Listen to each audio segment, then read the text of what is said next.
जय श्री ओम नमः सत्यभ्य। ओम जय जय जय नमोस्तु नमोस्तु नमोस्तु। नमो अरिहंताणं नमो सिद्धाणं नमो ऐर्याणं नमो वज्रायाणं नमो लोये सव्यसाहुणम्। ओकारं बिंदु संयुक्तं नित्यं ध्यायन्ति योगिनः कामदं मोक्षदं चैव ओंकाराय नमो नमः। अविरल शब्द घनो विप्रक्षालित सकल भूतल मलकलंका मुनिभिरुपासित तीर्था सरस्वती हरतु नो दुरितान्। अज्ञान तिमिरान्धानां ज्ञानाञ्जन शलाकया चक्षुरुन्मिलितं येन तस्मै श्री गुरुवे नमः। श्री परम गुरुवे नमः। परम्पराचार्य गुरुवे नमः। सकल कलुष विध्वंसकं श्रेयसां परिवर्धकं धर्म संबंधकं भव्य जीव मन प्रतिबोधकारकं पुण्य प्रकाशकं पाप प्रणाशकमिदं शास्त्रं श्री संयम प्रकाश नामधेयम्। अस्य मूल ग्रंथ कर्तारे श्री सर्वज्ञ देवास तदुत्तर ग्रंथ कर्तारे श्री गणधर देवा प्रतिगणधर देवास्तेषां वचनानुसारमासाद्य आचार्य श्री कुंदकुंदामनाय आचार्य सूर्य सागरेण विरचितं श्रोतारे सावधानतया शृण्वन्तु। मंगलम भगवान वीरो मंगलम गौतमो गणी मंगलम कुंद कुंदाद्यो जैन धर्मोस्तु मंगलम सर्व मंगल मांगल्यम सर्व कल्याणकारिकम प्रधानम सर्वधर्माणां जैनम जयतु शासनम जैनम जयतु शासनम जैनम जयतु शासनम। संयम प्रकाश नाम का यह ग्रंथ है आचार्य महाराज सूर्य सागर जी साहब द्वारा लिखी गई। यह सुंदर रचना है और श्रावकों के लिए एक एक बात कही जा रही है। छोटी छोटी सी बातें श्रावकों को सिखाई जा रही है। केसर और चंदन के संदर्भ में प्रकरण चल रहा था और महाराज साहब यह लिख रहे हैं, यह कह रहे हैं कि भैया जिस प्रतिमा के ऊपर केसर या चंदन लग गया हो वो प्रतिमा परिग्रह सहित हो जाती है और परिग्रह सहित प्रतिमा पूजनीय नहीं होती है। सीधी सी बात है। यदि परिग्रह सहित प्रतिमा भी पूजनीय मान लेंगे तो फिर एक कितनी बड़ी समस्या खड़ी हो जाएगी कि जब भगवान परिग्रह सहित हो सकते हैं, उनकी प्रतिमा परिग्रह सहित हो सकती है, तो मुनिराजों के परिग्रह मानने में क्या आपत्ति है। और यदि मुनिराजों को ही परिग्रह मान लेंगे तो फिर परिग्रह त्याग का उपदेश क्यों देंगे। जैन परंपरा में परिग्रह त्याग का उपदेश सर्वोपरि है। बहिरंग परिग्रह का भी और अंतरंग परिग्रह का भी। अंतरंग परिग्रह छूटता है तो बहिरंग परिग्रह भी छूटता है। ऐसा हो नहीं सकता कि किसी के जीवन में अंतरंग परिग्रह तो छूट जावे और बहिरंग परिग्रह बना रहे। बहुत सारे तर्क दिए यहाँ, बहुत सारे प्रमाण प्रस्तुत किए, बहुत सारी गाथाओं को प्रस्तुत किया, एक के बाद एक के बाद एक के बाद एक स्टेप बाय स्टेप प्रमाण प्रस्तुत करते चले गए। इतने प्रमाण प्रस्तुत किए हैं और लगातार आगम के प्रमाण कुंदकुंदाचार्य देव को यहाँ सामने प्रस्तुत कर दिया। सूत्र पाहुड़ की 3 गाथाओं को यहाँ कल हमने आपके बीच में पढ़ा था। 17 नंबर, 18 नंबर और 19 नंबर की गाथा सूत्र पाहुड़। अष्ट पाहुड़ का एक पाहुड़ है। वास्तव में ये अष्ट पाहुड़ ग्रंथ है कुंदकुंदाचार्य देव का लिखा हुआ। ये मूल में 8 ग्रंथ हैं, 8 ग्रंथ। और वो जो 8 ग्रंथ हैं, अब क्योंकि वो छोटे छोटे से ग्रंथ थे, दर्शन पाहुड़, सूत्र पाहुड़, बोध पाहुड़, है ना, चारित्र पाहुड़, बोध पाहुड़, भाव पाहुड़, लिंग पाहुड़, मोक्ष पाहुड़, ये सब जो छोटे छोटे से चैप्टर बने हुए थे। अब चैप्टर नहीं थे, स्वतंत्र ग्रंथ थे। इन सभी ग्रंथों को मिलाकर संकलित करके एक साथ प्रकाशित किया गया। पहले 6 उपलब्ध हुए थे, उन 6 को एक साथ मिला करके प्रकाशित किया। उसका नाम था षट पाहुड़। श्रुत सागर सूर्य आचार्य देव ने उसकी संस्कृत में टीका लिखी है। फिर 2 और मिल गए बाद में। जब 2 और मिल गए तो 6 + 2 और मिलकर के 2 ग्रंथ और मिल गए तो ये अष्ट पाहुड़ हो गए। और सबको मिलाकर के एक ग्रंथ दे दिया। अपने को ऐसा लगता है अष्टपावड़ में लिखा है, अष्टपावड़ नामक ग्रंथ में लिखा है। अरे अष्टपावड़ 8 ग्रंथों का नाम है, तो उनमें से ये सूत्र पावड़ की 17, 18, 19 नंबर की गाथा यहाँ प्रस्तुत की है। और इन गाथाओं में क्या लिखा है भैया, 18 नंबर की गाथा देखना, दिल दहला देने जैसी बातें लिखी है, दिल दहला देने जैसी बातें। यही कारण है कि कई लोगों को ऐसा लगने लगा है यार ये कुंदकुंदाचार्य देव को हटा दो ना तो हमारा रास्ता ही क्लियर हो जाएगा। ऐसा कुछ लोग सोचने लगे हैं। देखो लिखा है यहाँ 18 नंबर गाथा सूत्र पाहुड़ की। जन्मते शिशुवत अकिंचन नहीं तिल तुस हाथ में, किंचित परिग्रह साथ हो तो श्रवण जाए निगोद में। क्या लिख दिया है, जन्मते शिशुवत अकिंचन नहीं तिल तुस हाथ में, किंचित परिग्रह साथ हो तो श्रवण जाए निगोद में। ओहो, जन्मते हुए शिशु के समान, जन्मते शिशुवत अकिंचन, अकिंचन माने परिग्रह से रहित, अकिंचन कहते हैं परिग्रह से रहित पने को। जहां परिग्रह नहीं होता वो अकिंचन पना कहलाता है। जन्मते हुए शिशु की तरह अकिंचन परिग्रह से रहित। और फिर क्या कह दिया, किंचित परिग्रह साथ हो तो श्रवण जाए निगोद में। हो क्या मूल गाथा कह रही है भाई साहब, क्या मूल गाथा कह रही है, कैसी खतरनाक बात कह दी है। भुंजे पानी पत्ते ढन्नम इकट्ठामी, ओ कैसे शब्द दे दिए हैं।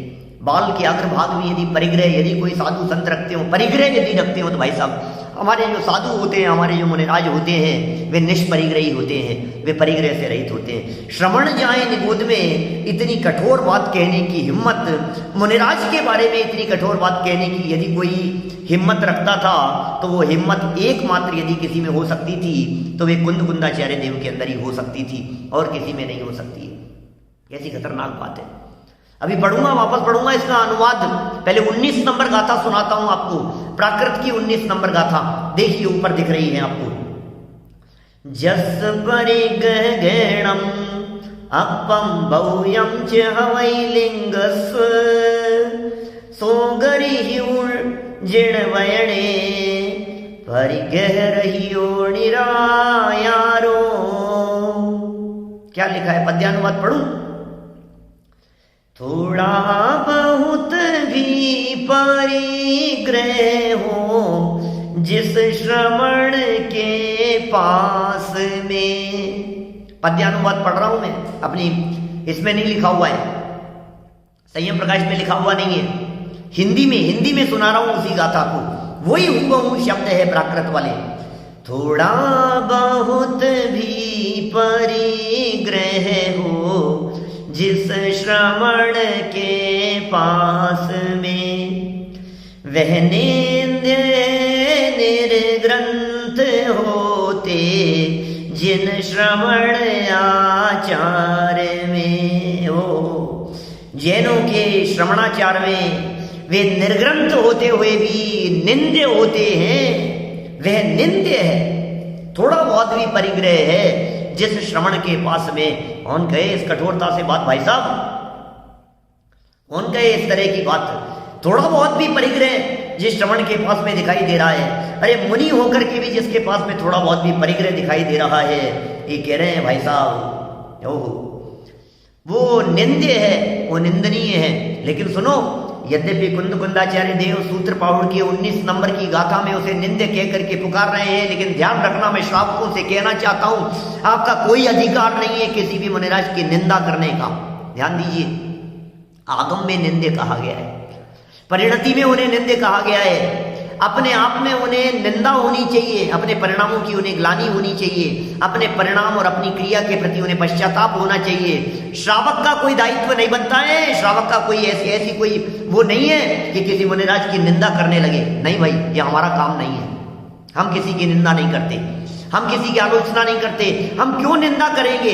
ये तो कुंदकुंदाचार्य देव मुनिराज के बारे में कह रहे हैं कि वे निंद्य हैं, हम थोड़ी ना कह रहे हैं। वे लिख रहे हैं निंदे हैं। निंदे माने क्या होता है? निंदा करने योग्य है। थोड़ा परिग्रह, बहुत परिग्रह है, बहुत निंदनीय है, थोड़ा परिग्रह है तो थोड़ा निंदनीय है। अरे हमारे मुनिराज मोबाइल नहीं रखते भाई, हमारे मुनिराज गद्दे तकिए नहीं रखते, हमारे मुनिराज तकिए पर नहीं सोते, हमारे मुनिराज ये सारे आडंबर दुनियादारी के ये सब नहीं रखते, हमारे मुनिराज पैसे से लेन देन नहीं रखते, वे अपरिग्रही हैं। पैसे का लेन देन नहीं होता, हिसाब किताब नहीं होता, चिट्ठा नहीं रखते, वे अकाउंटेंट नहीं है, वे अपरिग्रही है। ये कितनी खतरनाक बात कह रहे हैं, ये मुनिराज के संदर्भ में ये बात कही है इन्होंने। जरा सुनो आगे क्या कहते हैं।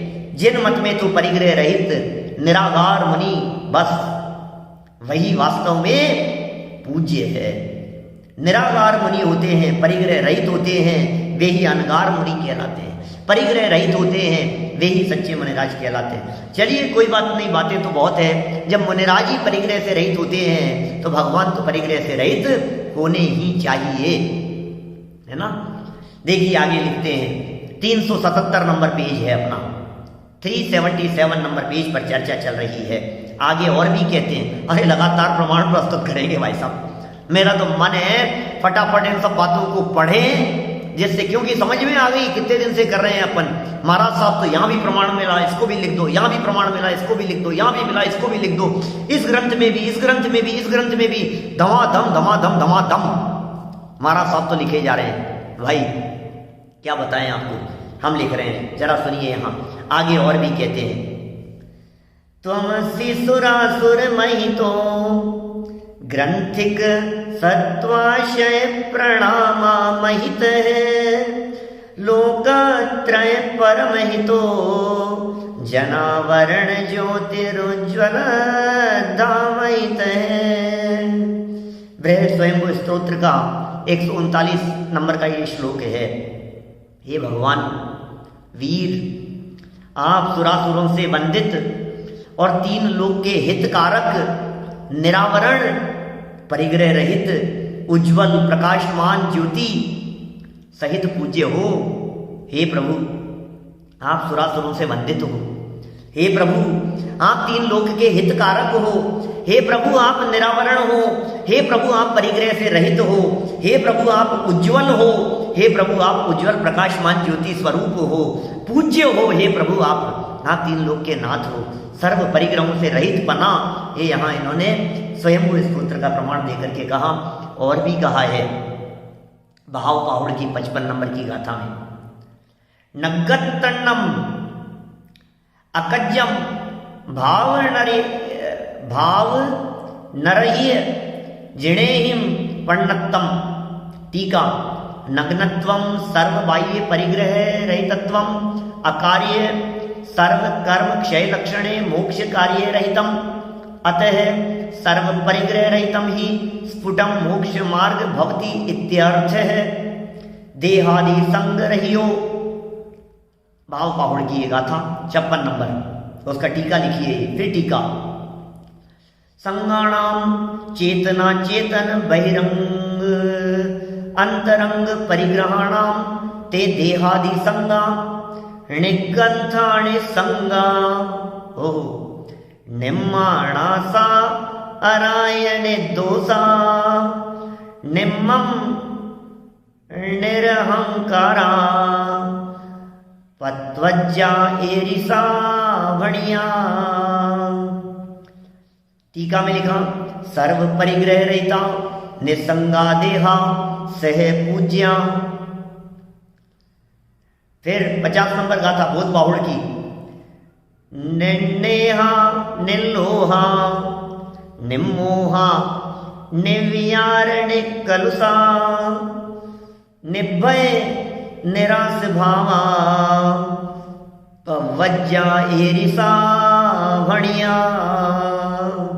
टीका में लिखा, निस्नेहा पुत्र कलत्र मित्रादि स्नेह रहिता अथवा तैलाद्यभ्य व्यंग तरंग रहिता और निस्नेहा हो तैलाद्यभ्यंग रहिता, तैलादि अभ्यंगों से रहित जो हैं। और क्या कह रहे हैं, निस्नेहा निस्नेह जब यहां पर तेल के भी संसर्ग की मनाही की है, सोचो तो सही आप, तेल मालिश के संसर्ग की मनाही की है, क्या लिख रहे हैं महाराज? तेल मालिश कर सकते हैं कि नहीं? बोलो, लगाएं कि नहीं लगाएं? खोलो जड़ा अष्टपाहुड़। अष्टपाहुड़ का चौथा पाहुड़ है जिसका नाम है बोध पाहुड़। बोध पाहुड़ की 50 नंबर की गाथा, 49 नंबर गाथा, 50 नंबर गाथा प्रस्तुत करके कह रहे हैं भैया, जब यहां पर तेल के भी संसर्ग की मनाही की है तो कारण पाकर किस प्रकार केसर लगाई जावे? बताओ। तेल के संसर्ग की मनाही है, विशेष परिस्थितियों के अंदर कहीं कहीं थोड़ा सा किंचित दूषण लगते हुए तेल आदि के संदर्भ में कुछ बातें कही है मूलाचार आदि में, लेकिन यहां तो कह रहे हैं भैया जबरदस्ती मालिश थोड़ी ना करनी है, कोई चमकाना थोड़ी ना अपने बदन को, इसलिए थोड़ी ना। तो फिर हमें तो इतना सा बतला दो कि फिर किस कारण से किस प्रकार केसर लगाई जावे? तो वे प्रतिमा परिग्रह सहित शास्त्रकारों ने अवंदनीय मानी है। शास्त्रकारों ने कहा है वो प्रतिमा तो अवंदनीय है, शास्त्रकारों ने कहा है वो प्रतिमा तो वंदनीय नहीं है, कहा भी है। आत्मानुशासन 110 नंबर का श्लोक है। आकिंचनोहमेस्यास्व त्रैलोक्याधिपतिर्भवे योगी गम्यम तव प्रोक्तम रहस्यम परमात्मनः। संसार भर के जितने भी जड़ पदार्थ हैं सो सब मेरी आत्मा से भिन्न हैं और मैं ही सर्व संसार का अधिपति माने परमात्मा ईश्वर हूं। इस प्रकार की भावना से तू अहत हो जाएगा, अरहंत हो जाएगा। हो ऐसा स्वरूप निरावरण परमात्मा का होता है सो योगियों के गम्य हुआ करता है। और भी कहा है, कितनी कितनी बातें कह रहे हैं। आत्मानुशासन आप जानते हैं, गुणभद्राचार्य देव का लिखा गया यह आत्मानुशासन नाम का ग्रंथ है, श्रावकाचार ग्रंथ है। नीतियां बहुत भरी हुई है, छोटी छोटी सी बातें इतनी उल्लिखित की है, समझदारी भरी हुई कि आपको बहुत अच्छा लगेगा।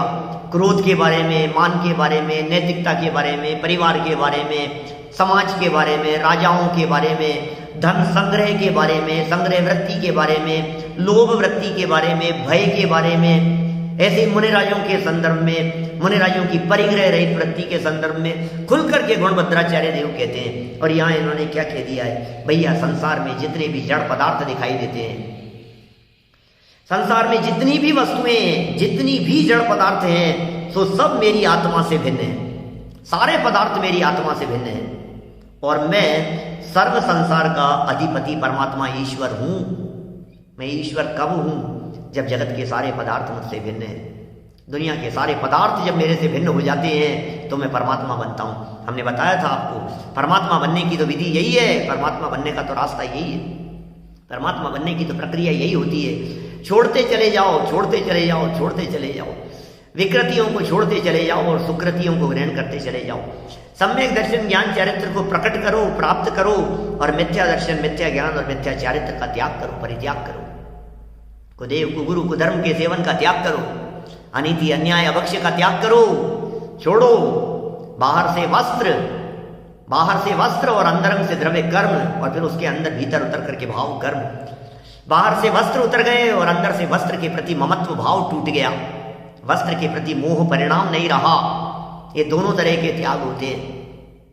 ऐसा नहीं होता कपड़े तो छूट जावे और राग नहीं छूटे, उसे त्याग नहीं कहते। ऐसा नहीं होता कि राग तो छूट जावे और कपड़े बने रहे, ऐसा नहीं होता है, ऐसा नहीं है। असली त्याग तो रागादि का त्याग ही है, असली त्याग तो अंतरंग त्याग ही है। लेकिन अंतरंग त्याग तब तक त्याग नहीं होता जब तक बहिरंग नहीं होता। इसलिए बाह्येतरोपाधि समग्रते हम कार्येषु द्रव्यगत स्वभाव, बाह्य और अंतरंग दोनों प्रकार की बातें एक साथ होनी चाहिए। ऐसा समंत भद्राचार्य देव का वचन है। जहां तक बातें कहे भाई साहब, आत्मानुशासन के अंदर कह रहे हैं, गुण भद्राचार्य देव ये बात कह रहे हैं। जरा देखिए और क्या लिखते हैं, आगे देखिए और भी कहा है। आरंभेण दया महिला संगेण नासाय बम बम संकाय सम्मतम पवज्जा अथ ग्रहणेना। आरंभ में रंच मात्र भी दया नहीं होती। आरंभ करते हैं ना, यदि कोई साधु होकर के यदि कोई आरंभ रखते हो, मान लीजिए किसी प्रकार का आरंभ होता हो, तो बोले दया नहीं हो सकती यदि आप आरंभ रखते हैं तो। न स्त्रियों के संबंध से राग का छूटना होता है। स्त्रियों से संबंध है, स्त्रियों से संबंध है, राग बढ़ाने वाली चेष्टा है। यदि आप संबंध रखेंगे तो राग हुए बिना नहीं रहेगा। संबंध मात्र का निषेध कर रहे हैं। श्रावकों में शिष्य गण में नेह रखते श्रवण जो हीन विनयाचार से वे श्रवण नहीं प्रियंच। राग करते नारियों से दूसरों को दोष दे सद्ज्ञान दर्शन रहित हैं वे श्रवण नहीं प्रियंच। कहाँ कहाँ तक बातें कही है, सब अष्टपावड़ की बातें हैं। राग करते नारियों से, स्त्रियों से, नारियों से संसर्ग, इस पर 7 हाथ दूर रहने का विधान है। आठचर्या के काल को छोड़ करके स्त्रियों का, मुनिराज से स्त्रियां 7 हाथ दूरी बना करके रखें, 7 हाथ डिस्टेंस बना करके रखें, नजदीक तो जावे ही नहीं। अरे टच करना और छूना, क्या बात कर रहे हो आप मुनिराज? ब्रह्मचर्य महाव्रत के धनी, उन्हें कोई स्त्री स्पर्श कर ले वे, कैसे हो सकता है? स्त्री कैसे स्पर्श कर सकती है? वे स्त्री को स्पर्श कैसे कर सकते हैं? वे किसी स्त्री का हाथ कैसे पकड़ सकते हैं? फिर विकृतियां होती है, फिर घटनाएं घटती है। सावधान रहिए भाई साहब, सावधान रहिए। दुर्घटना से देर भली कहा जाता है। दुर्घटना होने की संभावना जहां दिखाई देती हो, दूर से हाथ छोड़ लीजिए, दूर हो जाइए, आप हट जाइए।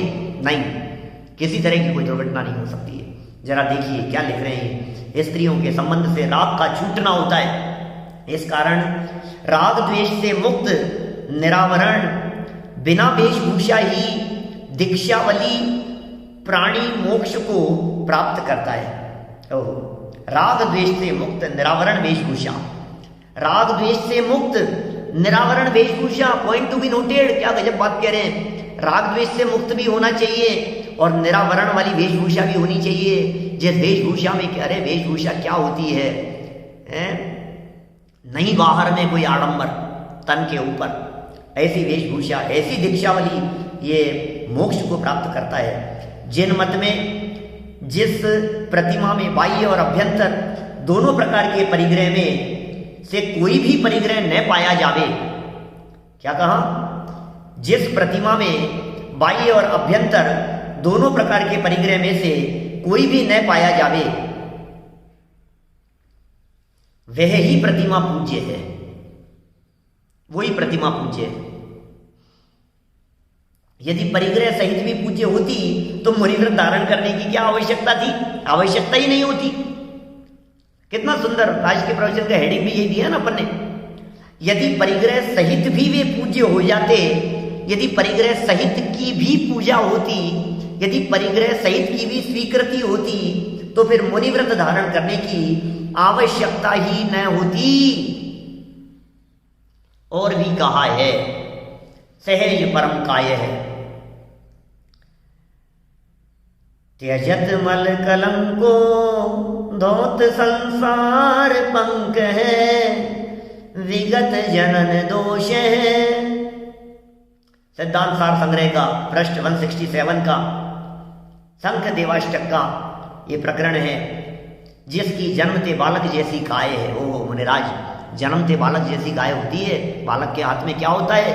जन्मते शिशु के हाथ में ऐसे मुनिराज होते हैं। अकिंचन, निष्परिग्रही, निश्चल, निर्विकारी, वीतरागी, ऐसी अद्भुत छवि होती है हमारे मुनिराज की, जिन्होंने संसार रूपी वेशभूषा आभरणों को छोड़ दिया है और जिन्होंने संसार रूपी भावनाओं को धो डाला है। क्या बात करें, कैसी कैसी गजब की बात कह रहे हैं। जिन्होंने संसार रूपी भावनाओं को धो डाला है, उनकी चर्चा कर रहे हैं। कौन है ऐसे जिन्होंने संसार रूपी भावनाओं को धो डाला है? वे होते हैं मुनिराज। तथा जिन्होंने आभरण, वेशभूषा, अलंकार, संसारी जीवों का सा सर्वथा त्याग दिया है, ऐसे निर्मल पवित्र भगवान का स्वरूप ही वंदन करने योग्य है, अन्यथा नहीं। अरे ऐसे निर्मल भगवान का स्वरूप वही वर्णन करने योग्य है। चलिए बढ़ते हैं, थोड़ा सा 2-3 पेज पढ़ने का मन है क्या? प्रकरण सब यही है, बातें बस पढ़ते चले जाइए। आप क्या लिख रहे हैं? तमूले पलियंकग जिण पड़िमा पड़िदी सम्मिच तारी चौतोरण जत्ताते भवने सुच जम्बुमाणदा। त्रिलोक सार व्यंतरलोक अधिकार का ये प्रकरण है। जिन चैत्य वृक्षनी के मूल विषय पल्यंक आसन की, पल्यंक आसन लगा करके अलग अलग तरह के आसन होते हैं, ऐसे जिन प्रतिमा एक दिशा करी 4-4 पाइये है, एक दिशा करी 4-4 पाइये है। बहुरी ते प्रतिमा चारी तोरण द्वारनी करी संयुक्त हैं। वो सब प्रतिमाएं 4 तोरण द्वारों से संयुक्त है। बहुरी भवननी विषय ते चैत्य वृक्ष हैं। ते आगे जम्बू द्वीप का वर्णन विषय जम्बू वृक्ष के परिकर का प्रमाण कहेंगे, तांते अर्ध प्रमाण जान लें। और देखो त्रिलोकसार वैमानिक अधिकार से और गाथा दिए। चौवेत दुमा जम्बुमाणा गप्पे सूताण चौपासे पल्लंक गजिण पड़िमा पत्ते अमताणी वन्नामी। सौधर्मादिक कल्प विषय चारों वन संबंधी 4 चैत्य वृक्ष हैं। ते एक एक जम्बू वृक्ष प्रमाण समान प्रमाण धरे। जम्बू वृक्ष का ऊंचाई आदि का प्रमाण आगे कहेंगे। ती समान ये जानना बहुरी तिन एक एक चैत्य वृक्षनी के चारों पार्श्व विषय पल्यंकासन की जिन प्रतिमा विराजे हैं तिनको मैं कहूँ हो। यहाँ पर जो प्रतिमा जी बतलाई है तो बिना वेशभूषा की है। देखो प्रतिमा के बारे में ये प्रमाण क्यों दिए ये क्या? पद्मासन जिसी तरह का थोड़ा पद्मासन जैसा ही आसन होता है, थोड़ा सा और मुड़ा हुआ जैसा पल्यंकासन। कह रहे यहाँ जो प्रतिमा जी बतलाई है तो बिना वेशभूषा की है। उन प्रतिमा जी के पास दरवाजे पर तो तोरण वगैरह का है, परंतु प्रतिमा जी के वास्ते कोई आडंबर जैसे केसर पुष्प का वर्णन नहीं किया है। त्रिलोक सार का प्रमाण प्रस्तुत किया है। किसी भी तरह का केसर पुष्प ये वो आडंबर भगवान की प्रतिमा के साथ में हो, ऐसा नहीं होता है। क्यों करें? वहां पर कोई वेशभूषा है ही नहीं। यदि होता तो वर्णन करते। इस कारण ऐसा वर्णन कर कौन नरक निगोद का बंध बांधे? भाई साहब, कौन नरक निगोद का बंध बांधे ऐसा वर्णन करके? जिनेंद्र देव की प्रतिमा के स्वरूप को बिगाड़ कर इस तरह की बातें कह करके कौन नरक निगोद का बंध बांधे? क्योंकि सिद्धांत तो जिन प्रतिमा को निरावरण मानना है। भैया सिद्धांत तो ये है प्रतिमा निरावरण होती है। सिद्धांत तो ये है प्रतिमा निरावरण होती है। सिद्धांत तो ये है जिनेंद्र देव की प्रतिमा के किसी भी प्रकार का आवरण और आडंबर नहीं होता है, निरावरण मानना। अतः शास्त्र विरुद्ध को कौन निष्पादन करे तथा दुर्गति का बंध बांधे? सबका निष्कर्ष यह ही है कि प्रतिमा बालक के समान शुद्ध निर्विकार ही पूज्य है, अन्यथा अपूज्य है। आगे और भी कहते हैं। धम्म रसायन सिद्धांत संग्रह में और भी बात कहते हैं। संपूर्ण चंद वपणो जड़ मऊड़ विवज्जी ओ निराहरणो पहरण जुवई विमुक्को संति परो होई परंपा। कुछ शब्द में भी ऐसे लगते हैं कहीं कहीं जो ये श्लोक वगैरह लिखे हुए हैं, वास्तव में इनकी प्रूफ रीडिंग ढंग से होनी चाहिए। अक्षर मात्राएं कम ज्यादा हो जाती है तो सब बिगड़ जाता है। कहीं ना कहीं कोई मिस्टेक जैसी लगती है। निभूषणो विसोहई को होए अपम ओ मणो नथी जम्मा विपार रहितो रहियो निरंबरो मनोहरो तम्हा। धम्म रसायन बड़ा गजब का ग्रंथ है। लिखते हैं ये जिनके शरीर की आकृति चंद्रमा के प्रतिबिंब से भी करोड़ गुणी स्वच्छ जटा हो, मुकुट तथा आभरणों से एवं वेशभूषा से रहित स्वच्छ तो है ही, स्वच्छ के बाद में कोई डैश वैश इस तरह का कोई चिन्ह आना चाहिए। फिर लिखते हैं जटा मुकुट तथा आभरणों से एवं वेशभूषा से रहित, शांतिमय, सांसारिक विषय कषाय, स्त्री संग से रहित है। हे जिनेंद्र, ऐसा आपका स्वरूप है, ऐसा आपका स्वरूप है। जिनके किसी प्रकार के भूषणों से, क्या लिखा, जिनके किसी प्रकार के भूषणों से शोभा नहीं, और न जिनके किसी प्रकार का क्रोधाधिक विभाव ही है, और जिनके किसी प्रकार का अंबर अर्थात लेप आभूषण नहीं। हे जिनेंद्र, आपका ऐसा महामनोहर स्वरूप जैसा त्रिलोक में अन्य पुण्याधिकारी जीवों को नहीं, सो भी निरावरण, आयुध रहित, जन्मते बालक के समान संसारी जीवों का हितकारी है। ऐसे आप जयवंत रहो। अरे बातें तो जिनेंद्र देव की प्रतिमा के संदर्भ में इतनी इतनी कहते हैं, मन तो करता है यहीं रुक जाओ, दूसरा मन कहता है कि नहीं नहीं पूरा कर यार, क्या करना है, नया प्रकरण शुरू करेंगे, ऐसा मन होता है। पूजा के द्रव्यों की चर्चा करेंगे कल से, देखो 2 पेज और है, फटाफट पढ़ते हैं अपन। बातें तो समझ में आ रही है ना। कौन है भैया जिनेंद्र देव, कैसे होते हैं? नहीं आडंबर, निर्लेप, क्रोधादि विभावों से रहित, ओहो मनोहर है आपका रूप, निरावरण है, आयुध से रहित है, जन्मते बालक के समान है, हितकारी है, आप जयवंत रहे। निराभूषण विगत दूषण, तुम्हारी सदा जय होवे। निराभूषण विगत दूषण, तुम्हारी सदा जय होवे। इस प्रकार जिनकी देवों करी स्तुति पाई जावे, सो देव पूज्य हैं। और भी कहा है, देखो, निगंथ मोह मुक्का। निर्ग्रंथ कौन होते हैं? मोह मुक्का। निगंथ मोह मुक्का, जो मुनि निर्ग्रंथ, अंतरंग और बाह्य परिग्रह से रहित हैं, वह ही आकृति जिन प्रतिमा की पूज्य मानी है।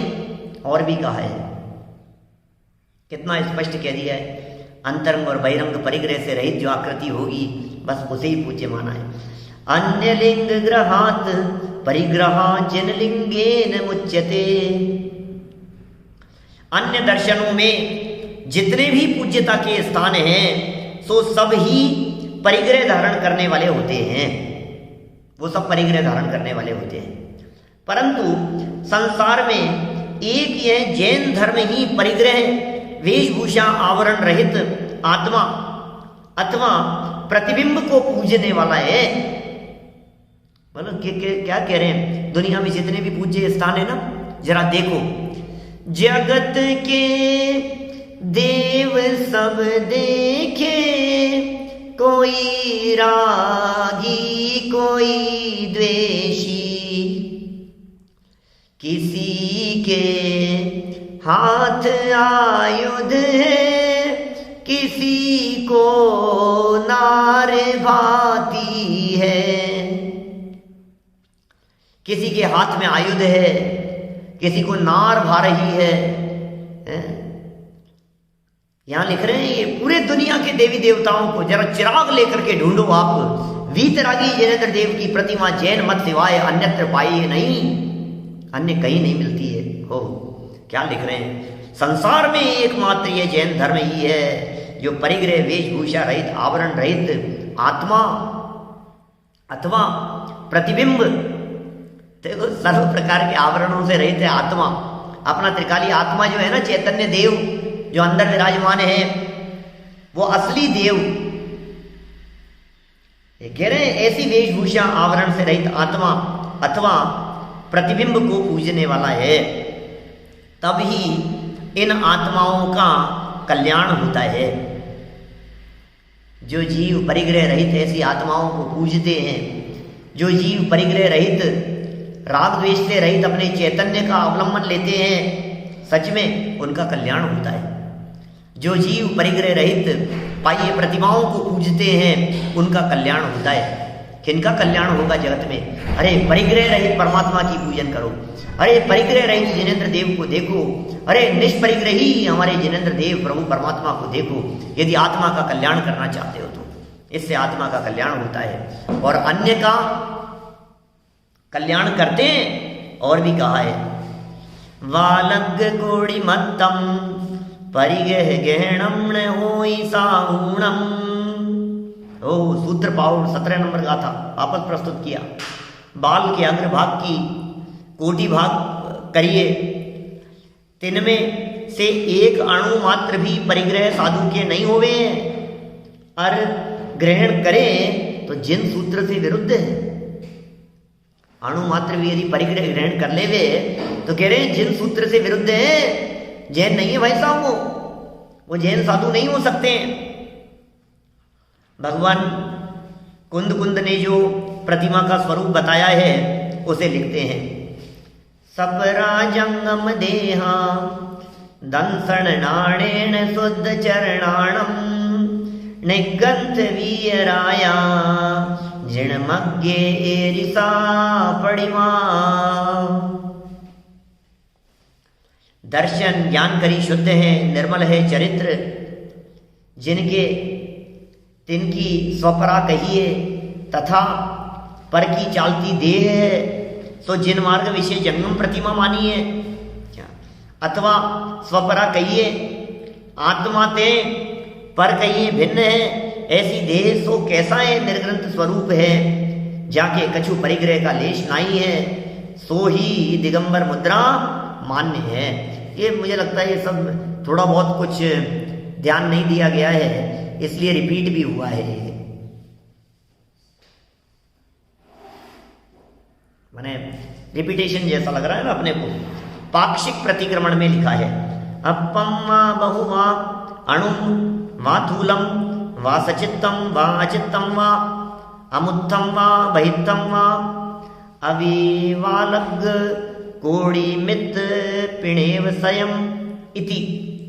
अल्प बहुत अणु स्थूल सचित अभ्यंतर बाह्य किसी प्रकार का भी एवं बाल के करोड़वां भाग भी मेरे परिग्रह न हो, ऐसा कहा है।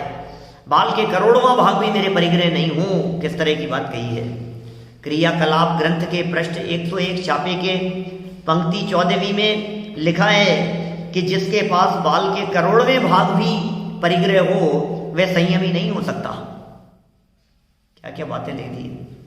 बाल के करोड़वें भाग भी यदि परिग्रह हो वो संयमी नहीं हो सकता।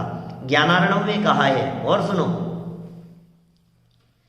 निशेष भव संभूतम क्लेश द्रुम्भुताशनम शुद्धमत्यंत निर्लेप ज्ञान राज प्रतिष्ठित निर्लेपो निष्कलह शुद्धो निष्पन्नोत्यंत निवृत्त है निर्विकल्पश्च शुद्धात्मा परमात्मेति वर्णित है।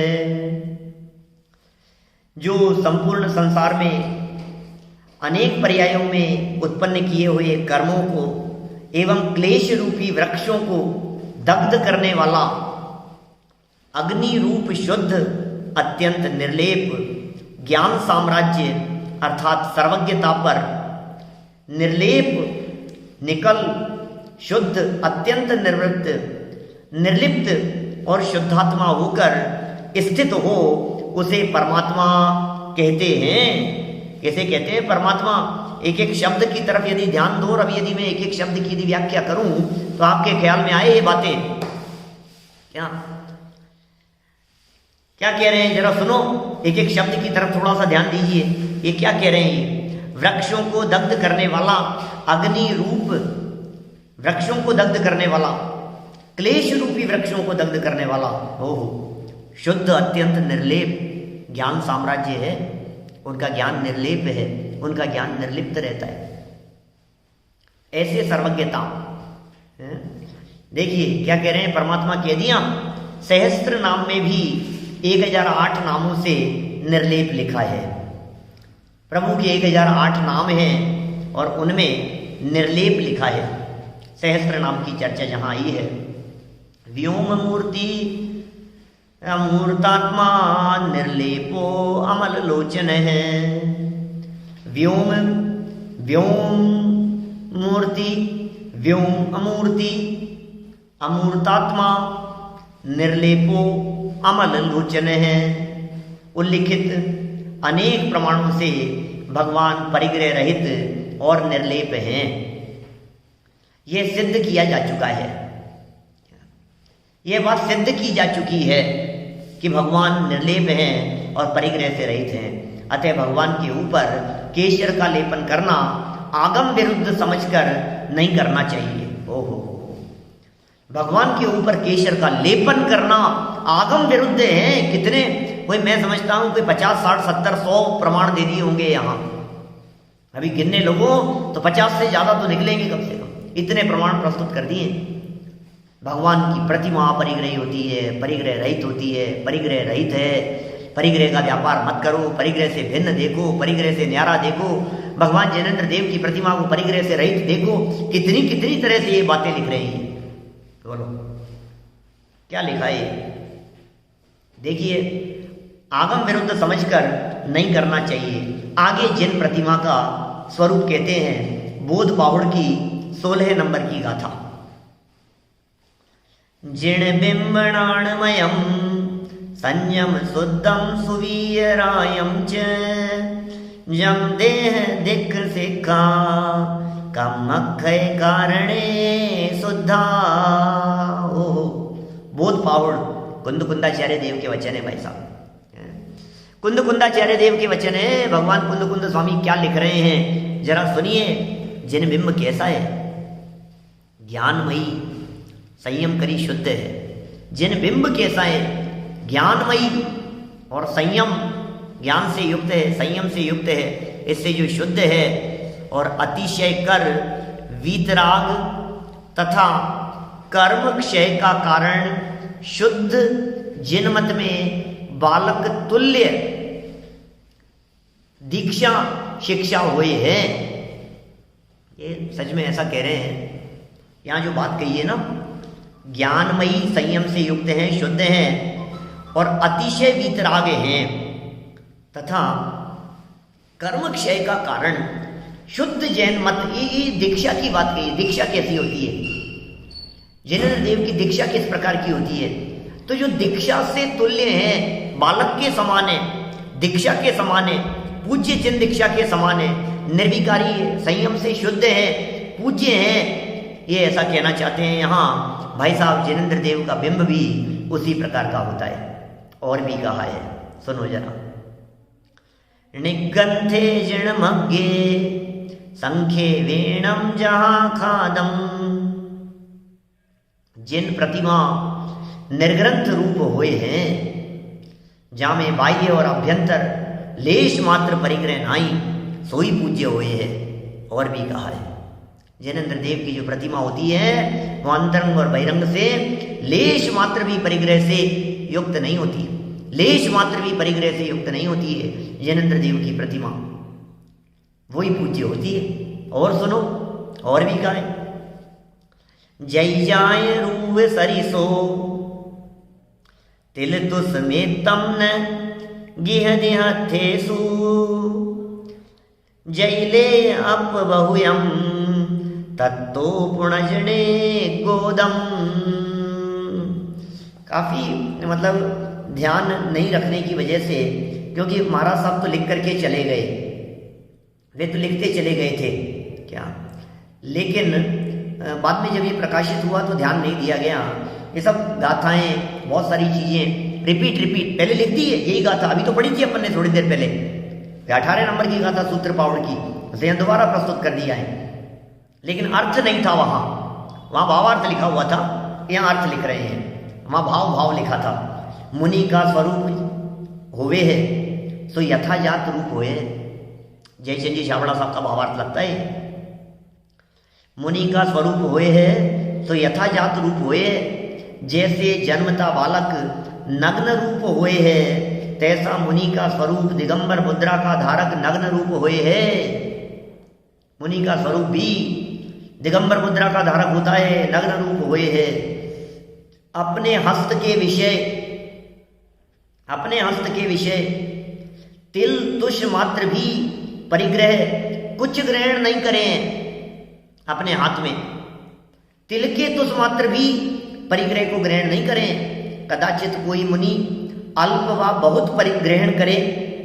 कदाचित कोई मुनि अल्प व बहुत ग्रहण करे तो ग्रहण करने का फल से वह मुनि कौन लिख रहा है? ये बातें कौन लिख रहा है? ये बातें किसने लिखी है?